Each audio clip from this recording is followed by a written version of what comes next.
So this is how you don't fix cars. You check this out. That's crushed. Never fixed. What the fuck is that? That's the frame rail end. And it's all, it is just all covered up and there's rust and shit in there. Like, this frame rail's fucking destroyed. Booger welded up. It's all fucking mangled. Jesus Christ. Like, oh my god, look, oh my god. They tried to cut it and section it there and didn't even paint over it. The fucking worst welds I've ever fucking seen. Jesus Christ.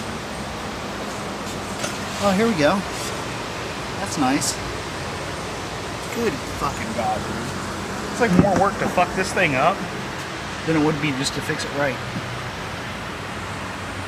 Oh, that in the door jam? Holy shit. The door, of course, doesn't shut right. Oh shit, I missed this. What the fuck is that? What the fuck is that? Oh my god.